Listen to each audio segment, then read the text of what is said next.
Hi, and welcome back to Black Women North of 50. I'm Wynn Helms, your host.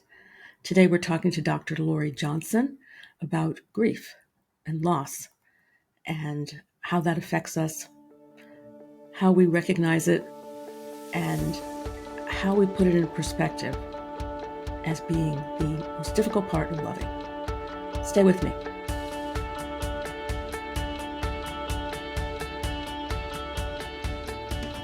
We are continuing the journey, and I'm very pleased to have Dr. Loree Johnson here with me today. We're going to be talking about a subject that doesn't get talked about much and is very difficult to talk about anyway, which is probably why it doesn't get talked about much, which is grief. Dr. Loree, is that what I should call you? That's totally fine. Is that fine? Dr. Okay. Loree is fine. Very good. Tell me how you got into psychotherapy and working with grief. Yeah, so I have been a practicing therapist for over 25 years now, and my journey to become a therapist started off with wanting to go to medical school and thinking I was going to be a psychiatrist. And then I took organic chemistry, and that disabused me of the notion that I would be able to cut it in medical school. But I was always fascinated with mental health and human behavior. I was a child and family studies major as an undergrad. And then I found this really amazing master's program that also had a focus on social justice. And I felt like I had found my people. And it was really understanding human behavior through this lens of social justice and how do we derive a sense of connection through our families, through our culture, and how that impacts mental health. And so it was just a beautiful fit for me. I'd always been kind of a resident therapist for a lot of my friends. And I was, like I said, always curious about human behavior. So becoming a therapist just felt like a good fit for me. Yeah. And I initially started my career in community mental health, thought I would stay there, then jumped into private practice. And slowly as I continued to build my practice, I noticed a lot of professional women were coming to me and struggling with family building, although it didn't necessarily register for me that that was part of what now is called the reproductive health, mental health niche. Okay. So I kind of worked peripherally with people struggling with reproductive struggles, and where there are struggles, there's grief. And so I had a personal reproductive struggle that informed my desire to give back because I realized how much I struggled with having a clinician be able to understand my experience as a Black woman with multiple pregnancy losses. And I just decided after I came through or went through my process of grief or kind of coming out on the other side that I wanted to hold space and be the therapist that I needed. And so that's kind of how I arrived to specialize in reproductive mental health with a specialty in infertility, infertility trauma, and pregnancy loss and grief. My goodness. Thank you so much for being so open about your experience. That it could not have been an easy time for you, and not an easy time working with other women who are going through it. Thank you. And grief isn't an easy time for anyone. What I find sometimes, people think grief is just sadness. Mm-hmm. And it is sadness. Mm-hmm. I kind of believe in the mind, body, spirit connection. And it comes out in our body, what we're feeling. What are you finding people telling you about grief? How do they experience it?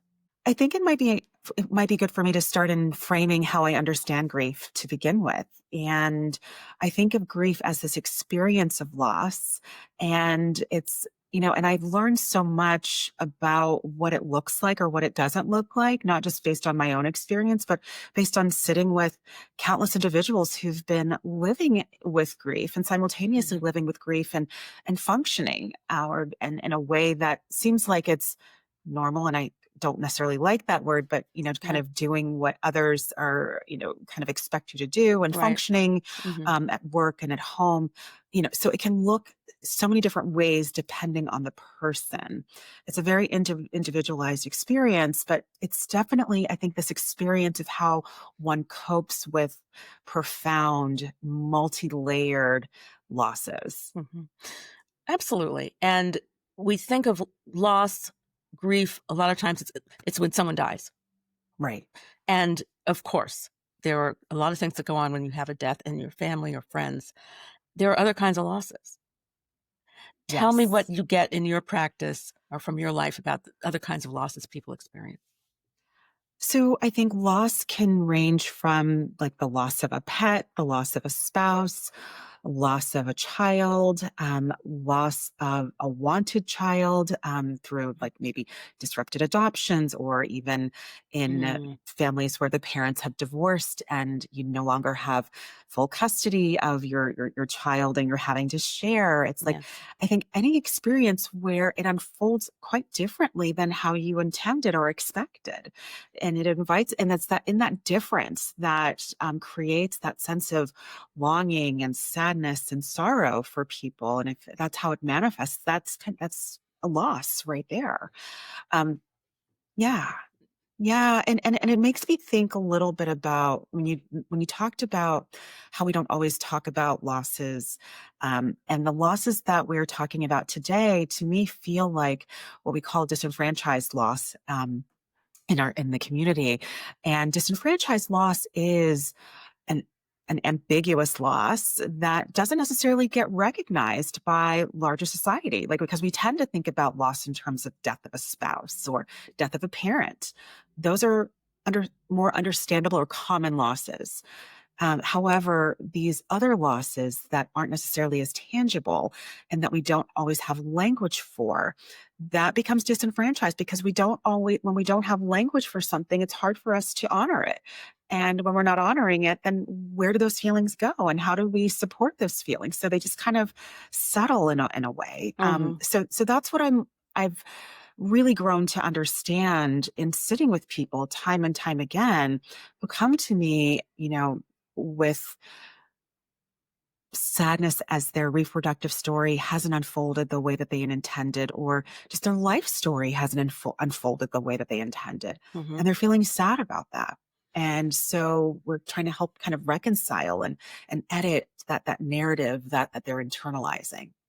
Yeah, I like it. Disenfranchised. That's a good word for it. Mhm, I mhm. know I struggled with my mother who passed a couple of years ago Ah, from um, uh, Alzheimer's. And yes. those I can't. last years were a loss Yes. because we were not Yes. able to have the relationship that I was used to. Yes. And I wasn't able to process any of that grieving. I didn't know I was grieving. Right. And when Right. she passed, it took a long time to sort of get through that. And I don't know that it's a process that ever ends. Um, I'm, Right. and that's one of the questions that I get in my practice is, how long am I going to be sad like this? Yes, yes. And I didn't realize it had been 2 years since your mom passed. And I just know that that was such a powerful and trying time. And, Thank you. and like you said, when you're in it, you can't I don't always believe that we can do the level of processing that we might need to when Mm-mm. we're actively caregiving and trying to handle life. It's And day to day. it's day to Everything, day, and particularly everything. with that demographic, with our elders getting dementia, Yes. it's systematic. Every day has Yeah. to be similar for their sake. And Yes. I think that Yes. for Black women north of 50, there's a greater population of us that are getting Alzheimer's. And Mm. I'm hope I don't speak out of school here, but in the Black community, it Mhm. used to be you just take care of like this. Right. People stay home, you take care of them. The women take care of and the men too. It's just that I know that women Right. in the Black community take care of everybody, um, Yeah. and now it's Yeah. not so much that way all the Right. time. Right. Um, I know that I just had so much grief because I live alone. I lived alone with my mother, and there got to be a time when I couldn't Mhm. lift her. And Right. it broke my heart that I wasn't able to do all of it on my own. And Yes. yet Yes. that started the grieving process, I think. Mhm. That was the Mhm. beginning of it. Like, okay, letting go kind of what Yes. what is happening. Um, Yes. it's a full range of experiences that happen in the grief Mhm. process. Very much so. And it's not linear. at Not all. at not at all, and I think Mm, that's one of the things that I definitely try to educate my clients on too, is that, mhm, grief is not linear, and unfortunately, a lot of the grief experience is taught in a very linear fashion, and we think about the quote unquote 5 or maybe 7 stages of grief that were mhm, established by Elizabeth Kubler-Ross, mhm. and unfortunately, we a lot of us don't learn even in graduate school, that those stages were created based on a small body of work that she was doing with patients who were facing, terminal diagnoses. And it wasn't necessarily on the experience of people who had lost, a loved one. Now, Right. yeah. And so there's a lot of re-education and understanding that, because what I see with my clients and what I try to help people understand is grief really is a fluid experience. And so you'll experience periods of normalcy where Mhm, you can function day to day, or you're going to work and you're able to complete tasks, and to kind of seemingly appear quote unquote normal to the world, outside, the outside. But mhm. internally, it's like you're kind of waffling or oscillating back and forth between these periods of normalcy and these periods of just really deep emotion. Yeah, and it just kinda hits. Yes, you go through periods of normalcy, and Hmm. then, Hmm. you think, "Okay, phew, I'm through it now. Right. I'm done." Right. And no, that's just not how it works. Yep. Uh, Exactly. yeah. Yeah. It's not Y necessarily an endpoint. It's not a there's not a finite, kind of space. Mhm, And mhm. sometimes the way that I like to help clients think about grief is, the bookshelf. And I apologize if people are looking at my messy bookshelf behind me, It looks very but loved. it's a very loved. I love exactly. It is very loved, and been used a lot. But Uh-huh. when you're in the early stages of a grief experience, what can happen is like grief just takes up the entire bookshelf. And there's not space for anything else on that shelf.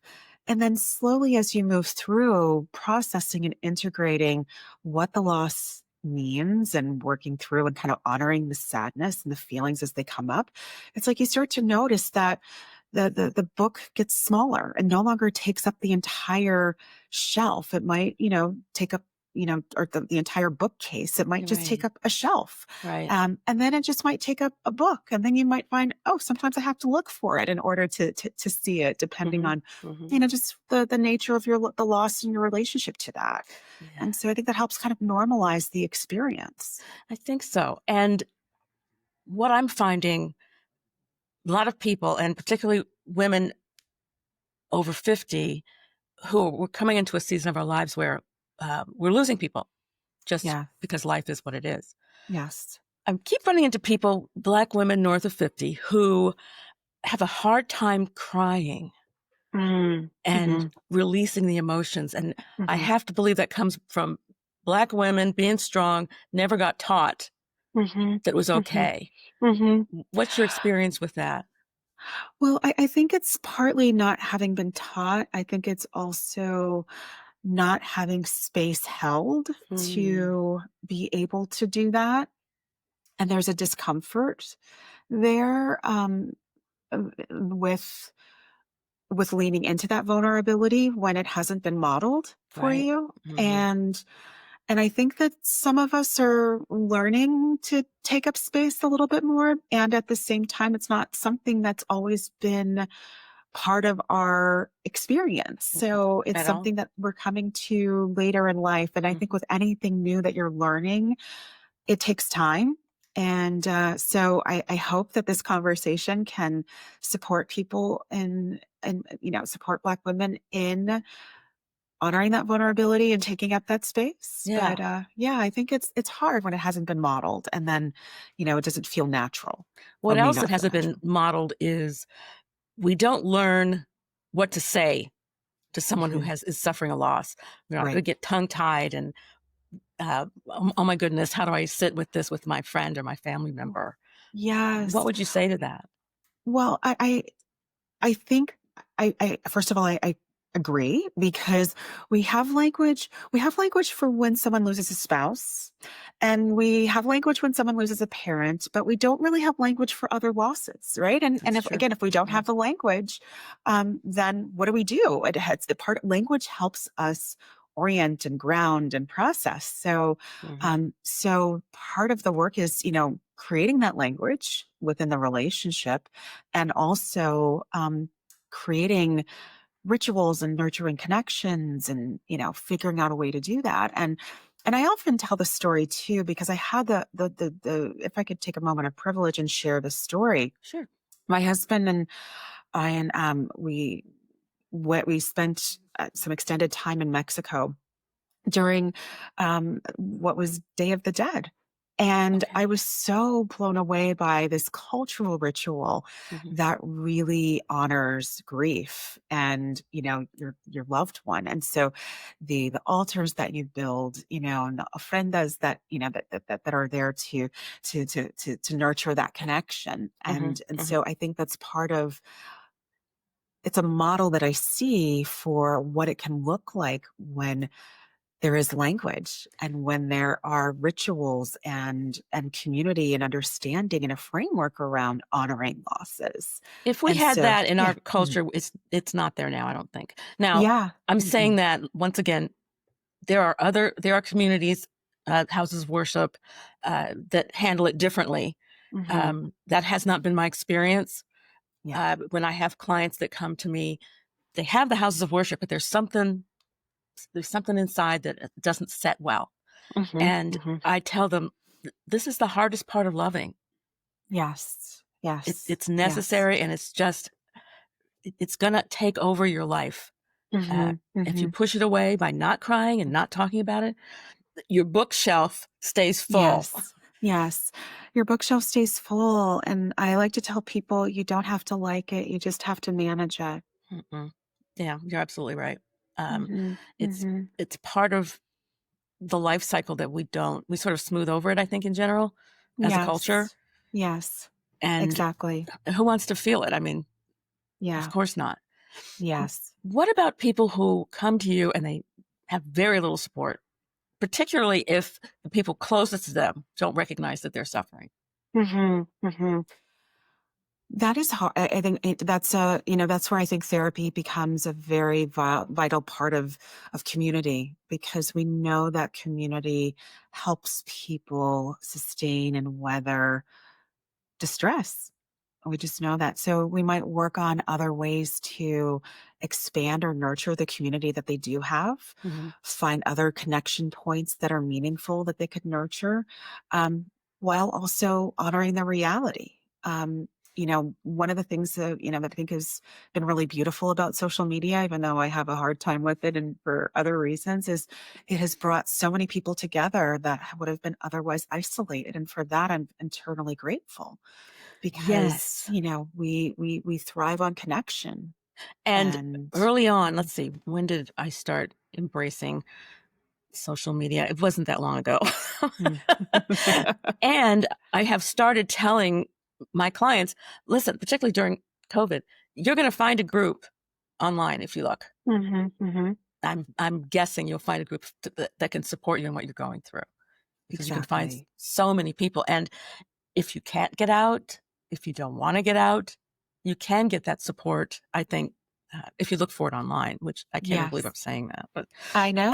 I know. It's the reality. It's the reality right now. It's our reality. And I think that this is about adjusting to the times and utilizing the resources that are mm, available, but hmm. also hopefully teaching people how to use it responsibly, because it's not supposed to be used in place of, human contact, in real life, so to speak, but it's to hopefully augment and to help people build connections, build stronger connections. And I wish you would tell that to people who are under 40, because I don't think they get that.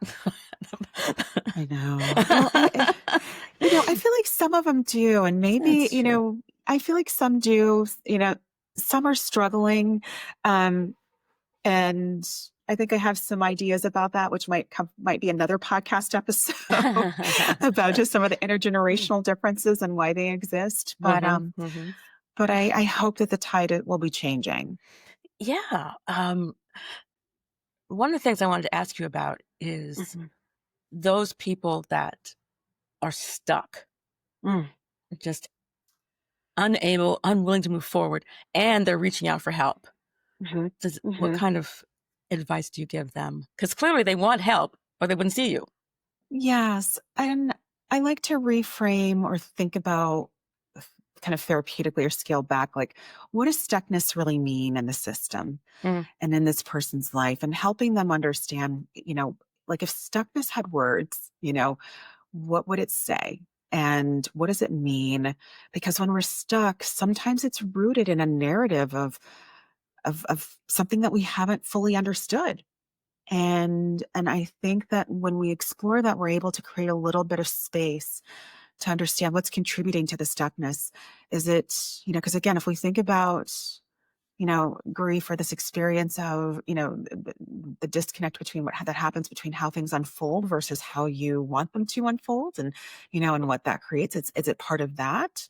Um, is it, or is it something else? But just again, wanting to understand. And sometimes what I find for people who are quote unquote stuck in their grief, and sometimes, that means really stuck in a place of intense, overwhelming sadness,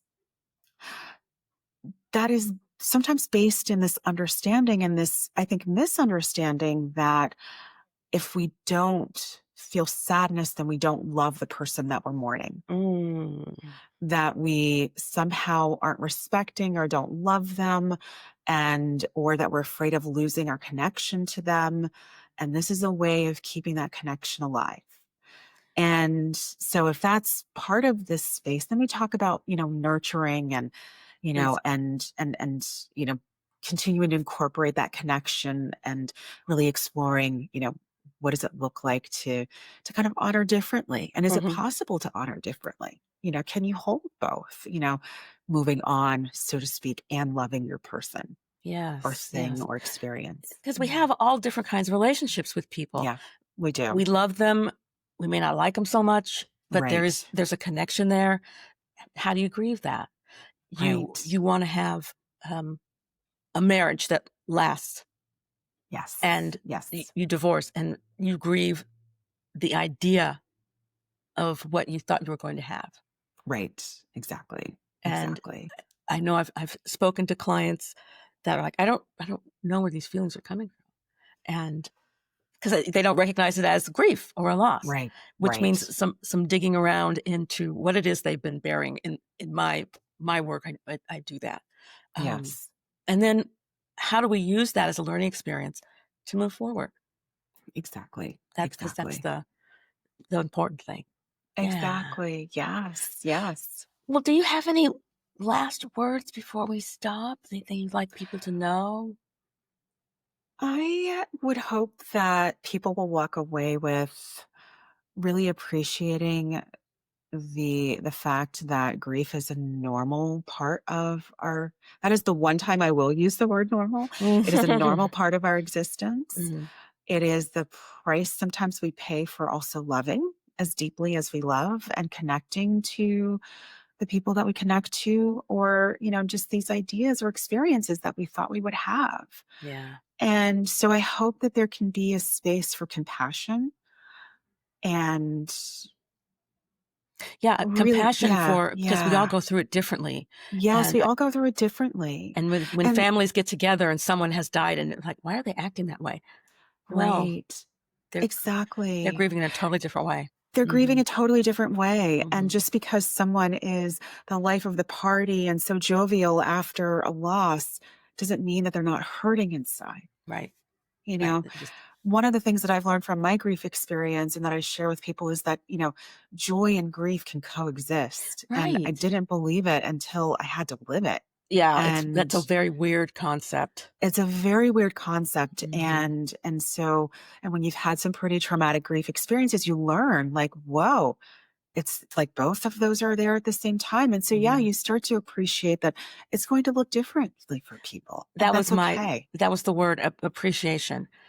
Going through Yes. Yeah. loss gives appreciation for fill in the blank, all Yes, kinds of things. exactly. All Mm, kinds of things. yeah, Absolutely. yeah. Absolutely. Well, Dr. Loree, can you tell us about some resources for people when they are feeling the grief and not sure where to go? Yes. So I think a few places, depending on just the type of grief that you're experiencing. If like our house, if you're in the LA area, our house grief center is kind of the touchstone for all things grief related. And they have support groups. They have lots of pamphlets online to help kind of orient people to the grief experience and what to expect. If it's pregnancy loss related or infertility related, resolve. .org would be a good Mhm. resource. Also, RTZ, which is Return to Zero, Mm. is another resource for individuals and couples and families, and also clinicians who would like more training. And then social media, and started to search hashtags related to your specific grief experience could help.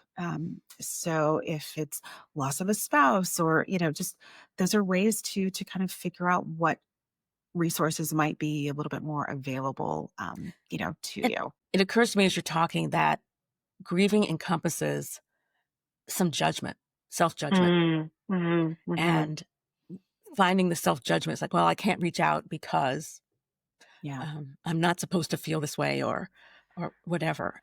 yeah, And just that was just another topic that might come up when you reach out to your therapist. Or I'm really happy for the resources that you gave because yeah. I'm hoping that will be helpful for people. Thank you. Thank Well, you. Dr. Loree, where can people find you? So people can find me on Instagram and TikTok at Dr. Loree Johnson. And if people want to take a little deeper dive into who I am and how I work, you can find me on my website at drloreejohnson.com. And that's DrLoreeJohnson. Dr. Loree, I want to thank you so much for being here talking about such a sensitive topic. And I really appreciate all the resources that you have given to everyone listening. Oh, it's my pleasure. Thank you for having me. I really enjoyed this conversation, and I hope it helps those who need the support, who need it. Yes, that's my hope as well.